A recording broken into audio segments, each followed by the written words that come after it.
परम पूज्य गुरुदेव, वंदे माँ का सानिध्य। इदम श्री सद्गुरुवे नमः। गुरुदेव की दिव्य प्रेम ऊर्जा को अपने अंतःकरण में धारण करते हुए आज जन्म शताब्दी पुस्तक माला राम का नाम ही नहीं, राम का काम, ये है बुक नंबर 68 और आज है डे नंबर 1। तो आइए इस दिव्य दिव्य स्वाध्याय को शुरू करते हैं राम नाम के साथ। राम राम राम राम राम। और भगवान श्री राम से प्रार्थना करते हैं कि हम उनके क्या है ये तो नहीं जानते, पर निश्चित रूप से उनके वंशज हैं। रीछ वानर रहे होंगे, गिलहरी रहे होंगे, या उस बड़ी सी सेना में इतने सारे वानर थे, उन वानरों में रहे होंगे। हनुमान स्तर के हैं कि अंगद स्तर के हैं, हम नहीं जानते, हम सच में कुछ नहीं जानते। लेकिन हम अब इतना जरूर जानते हैं कि हमारे गुरु ही राम है, पंडित श्री राम शर्मा आचार्य, जिनके सानिध्य में हमारे स्वयं का अध्ययन हो रहा है। और अगर वो राम है तो हम राम की सेना है। और आज राम की ये सेना स्व के अध्ययन के लिए आगे बढ़ रही है। और सभी से प्रार्थना है कि ज्ञान का ये आलोक जन जन में फैलता चले। ये ऑडियो आपके पास आया है तो इसे सुनिए, अच्छा लगे तो जो महत्वपूर्ण बिंदु है उन्हें नोट कीजिए, और उसके बाद इसको क्रांति के जैसे सब जगह फैला दीजिए। चैनल को सब्सक्राइब कीजिए। ये बिल्कुल एक नेक कर्म है, एक गुरु कार्य है, एक ईश्वरीय कार्य है, क्योंकि इसमें ना आपका कोई स्वार्थ है ना हमारा कोई स्वार्थ है। कुछ मुझे अच्छा मिला तो मैं बांट दूं, तो आपको अच्छा लगा तो बांटिए, आपके जीवन में परिवर्तन आया तो बांटिए। और कोई चीज अच्छी लगे और उसमें ना हींग लगे ना फिटकिरी, बस बांटना ही बांटना है, तो इससे सरल गुरु कार्य क्या हो सकता है। तो हमारे संपर्क में जितने भी लोग हैं, बस वहां हर जगह पूरे विश्व में ये ऑडियोज पहुंच जाने चाहिए, ये एक भाव प्रार्थना। ओम भूर्भुवः स्वः तत्सवितुर्वरेण्यं भर्गो देवस्य धीमहि धियो यो नः प्रचोदयात्। जिन लोगों ने राम नाम लेना शुरू कर दिया था, उससे पहले वह किस तरह की जिंदगी जी रहे थे? राम नाम लेने के बाद, राम का भजन करने के बाद वे ऋषि हुए थे कि नहीं हुए थे, अथवा उसी तरह के घटिया आदमी बने हुए थे?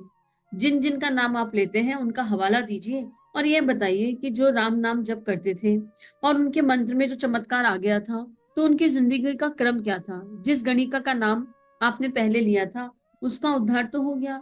हाँ साहब, राम नाम लेने से गणिका का उद्धार हो गया था। अच्छा, तो आप बताइए कि गणिका जो थी, राम नाम जपने के बाद में, राम नाम की दीक्षा लेने के बाद में वैश्यावृत्ति करती रही थी क्या, या उसने छोड़ दी थी? नहीं साहब, उसने छोड़ दी थी। नहीं, एक बार अच्छे से जांच लो, चेक कर लो, क्या पता वो करती रही हो। नहीं साहब, जिस दिन से उसने राम का नाम लिया उस दिन से वो सेवा का काम करती रही तथा राम भक्त का उत्तरदायित्व उठाती रही। कितना महत्वपूर्ण है ये कि भगवान का नाम तो ले लिया, ठीक है, लेकिन अपनी बुरी आदतों को छोड़ा कि नहीं छोड़ा? कितने व्यसन है हमारे अंदर।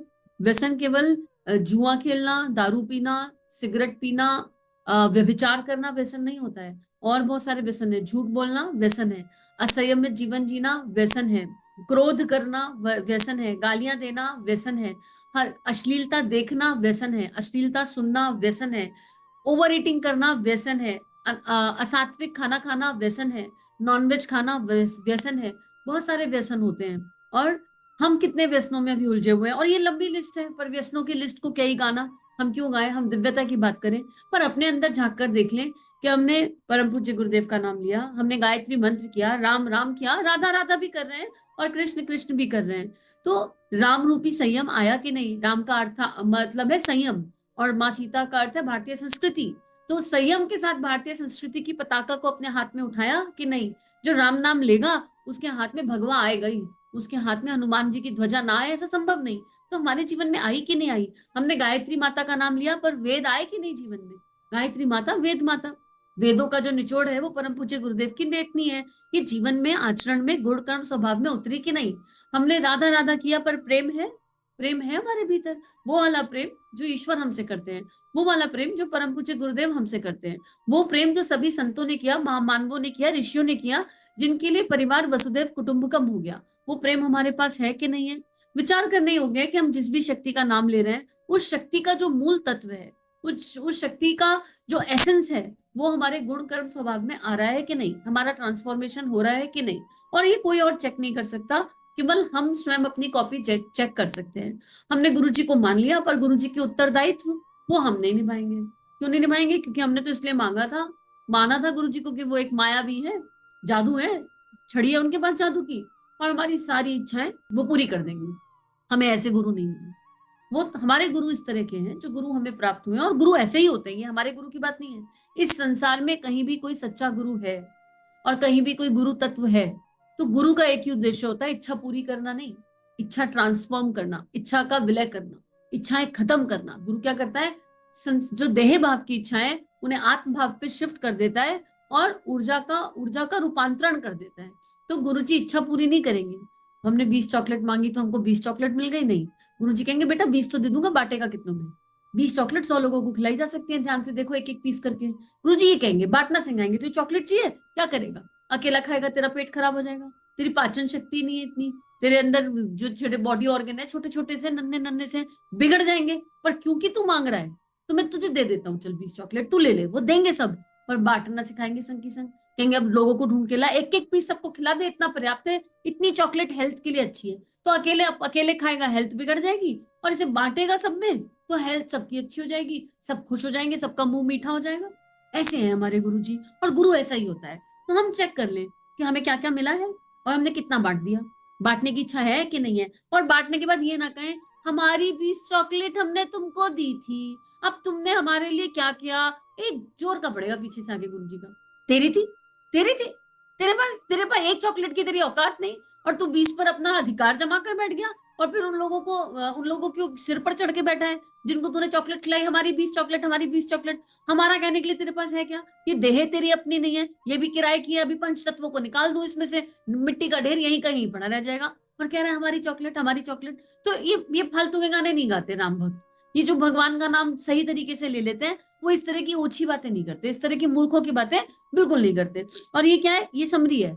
गुरुदेव यही बात समझा रहे हैं हमें हर तरीके से, अलग अलग एग्जाम्पल से। अब गुरुदेव ने प्रमाणिक तौर पर इसका प्रवचन भी दे दिया। इसमें गुरुदेव की अमृतवाणी में भी ये बात आ गई। गुरुदेव कह रहे हैं, मित्रों, राम के उत्तरदायित्व के लिए यह आवश्यक है कि आदमी को ऋषिकल्प जीवन जीना चाहिए। ऋषिकल्प जीवन की ओर जितनी मात्रा में आप आगे बढ़ेंगे उतनी ही मात्रा में चमत्कार आ जाएगा। 100% आप बढ़ सकेंगे, 100% चमत्कार आएगा। 5% भरेंगे तो 5% चमत्कार आएगा। ऋषिकल्प जीवन आ गया तो चमत्कार आएगा। जितने परसेंट आपने बढ़ा उतने परसेंट चमत्कार आया। लेकिन अगर आप 0% पर लाए और सोचने लगे कि मंत्र करते रहेंगे तो आपके अंदर कोई परिवर्तन नहीं आएगा, राई रत्ती लाभ भी आपको नहीं होगा। बिना बात राम का नाम और बदनाम होगा। मंत्र से कोई फायदा नहीं होगा, बस इतना ही फायदा होगा कि आप उतने समय के लिए खराब काम से रुके रहेंगे। एक फायदा है जो बहुत खूबसूरत है, जितनी देर राम राम किया उतनी देर कोई फालतू काम नहीं कर रहे, कोई बेकार का काम नहीं कर रहे, है ना। इसलिए तुलसीदास जी कहते हैं कि मिट्टी में भी जैसा भी जाए कालांतर में वृक्ष बन ही जाता है। और ऋषिकल्प जीवन कैसा होता है, इस पर गुरुदेव ने पूरे पूरे 2 जन्म शताब्दी के प्रवचन दिए हैं। जन्म शताब्दी पुस्तक माला की लिस्ट खोलेंगे तो ऋषि जीवन के ऊपर, संत हृदय के ऊपर, कायाकल्प के ऊपर पूरी बुक मिल जाएगी। ऋषि मतलब डिसिप्लिन, और कल्प मतलब परिवर्तन।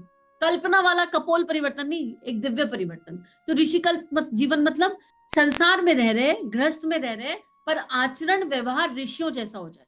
इतना डिसिप्लिन। कौन सा वाला डिसिप्लिन? ये वाला डिसिप्लिन नहीं, जैसे स्कूल के बच्चों का टाइम टेबल होता है, 6 बजे उठ गए, 7 बजे स्कूल चले गए, 7:30 बजे नाश्ता खा लिया, फिर मैडम ने कक्षा 1, कक्षा 2, कक्षा 3 लगाई, फिर घंटी बज गई। वो वाला डिसिप्लिन नहीं।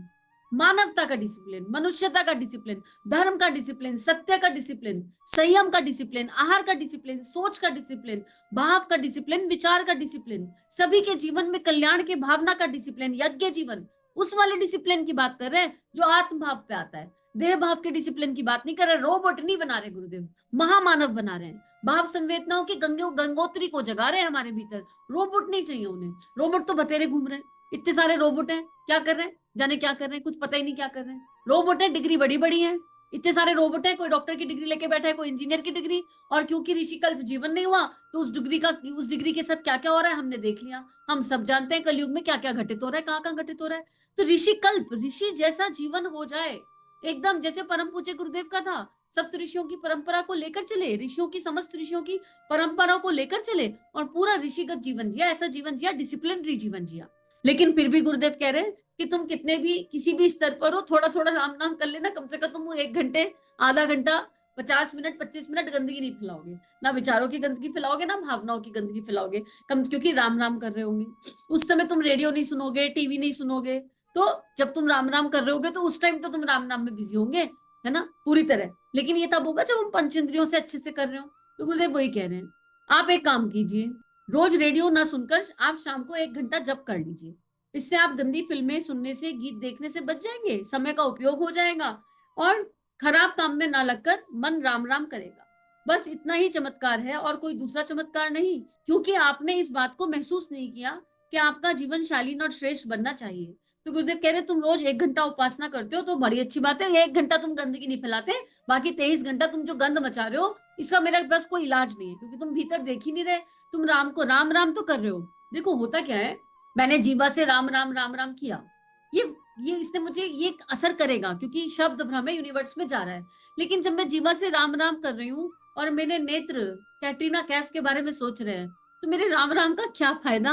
मेरा राम राम कैटरीना कैफ के पास जाकर उसका फायदा कर देगा, पक्की बात है। अगर मैं जीवा से राम राम सोच रही हूँ और मेरे कान जाने क्या गुनगुना रहे हैं, क्या गुनगुना रहे हैं पता नहीं, बेहुदा कोई गाना गुनगुना रहे हैं, उसके बारे में सोच रहे हैं, तो वो गाने में जो डांसर है, जो गाने में लोग हैं, उनके पास जाके उनका फायदा कर देगा, अपना कोई फायदा होता नहीं दिख रहा इसमें। जीवा से राम राम कर रहे हैं और दिमाग में ख्याली पुलाव पक रहे हैं, वैकेशन के पुलाव पक रहे हैं।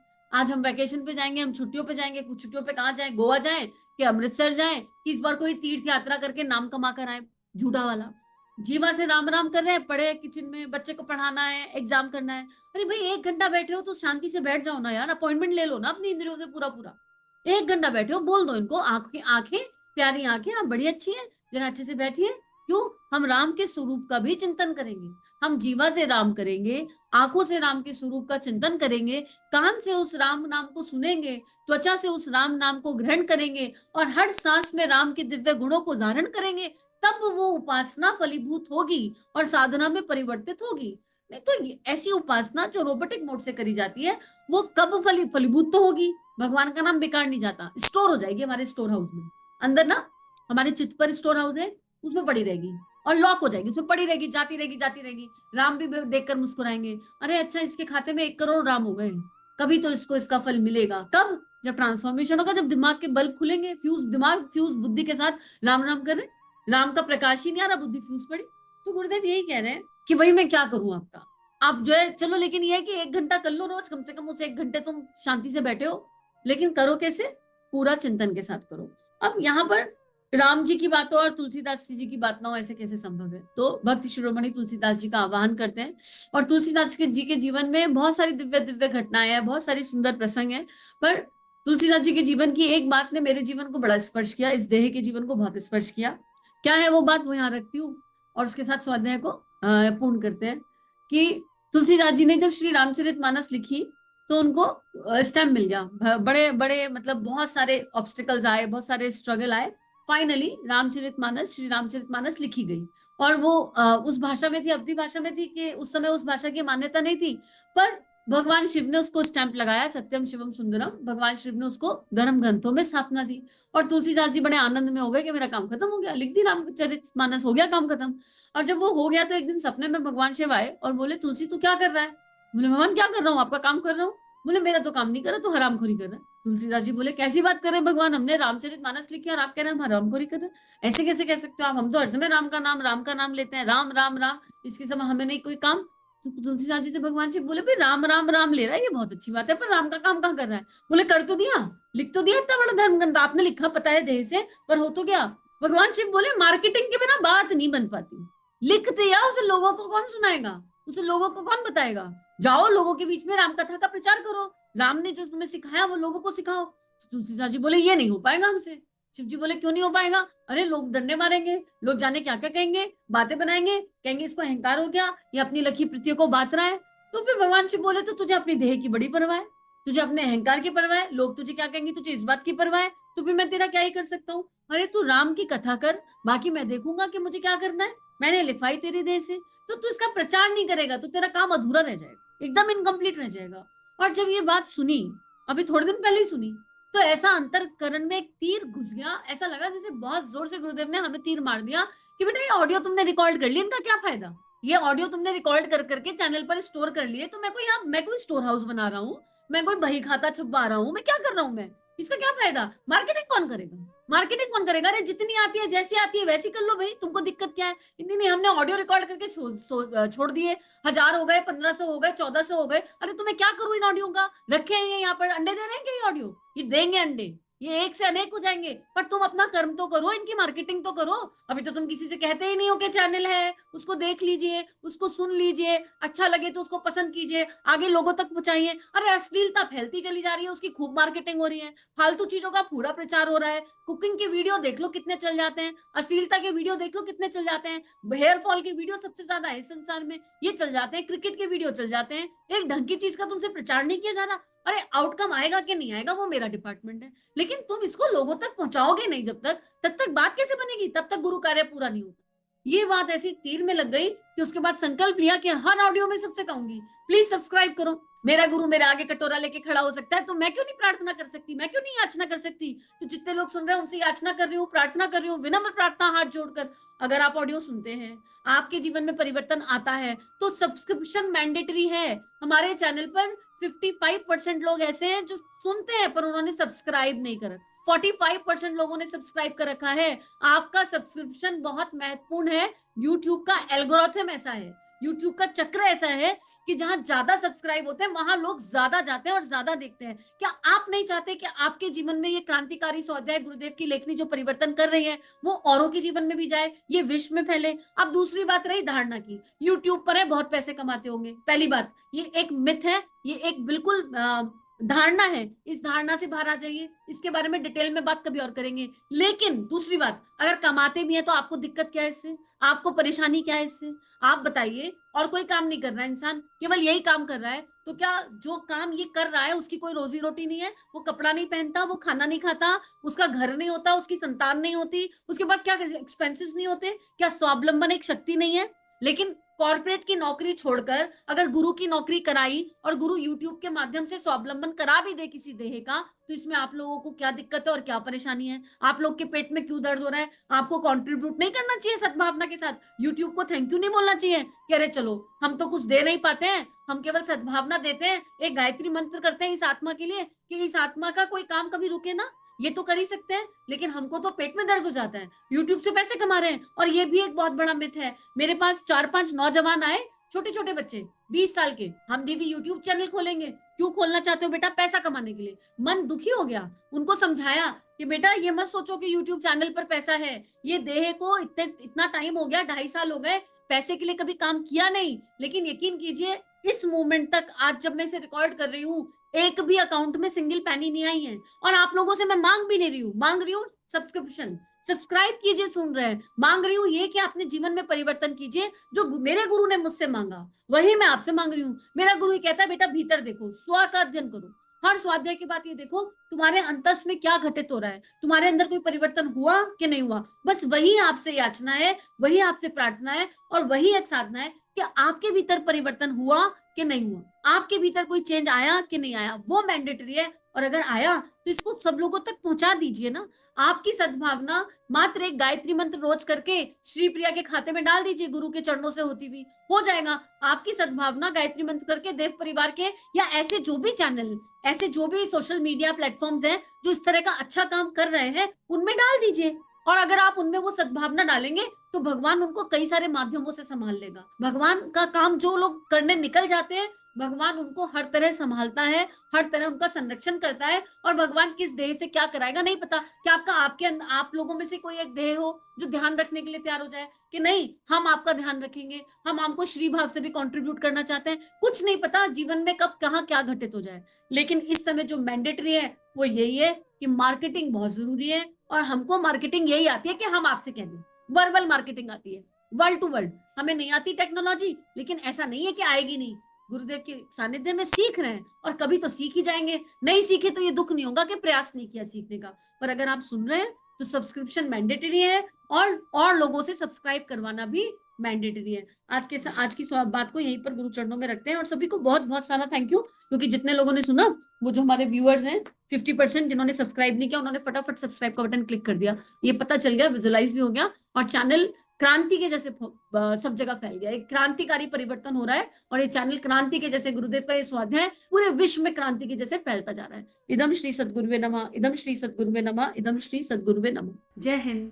अगर ये वीडियो आपकी लाइफ में बदलाव ला रहे हैं, ये भावनाएं आपके अंतःकरण को स्पर्श कर रही हैं और आपके जीवन में परिवर्तन आ रहा है, तो इन वीडियोस को विश्वव्यापी बना दीजिए। चैनल को लाइक कीजिए, सब्सक्राइब कीजिए और इस कंटेंट को जहाँ जहाँ तक पहुँचा सकते हैं पहुँचा दीजिए, ताकि दिव्य विश्व वसुंधरा जागृत हो सके, ऋषियों की और संतों की लेखनी सभी के अंतःकरण बदल सके। जय हिंद, जय भारत।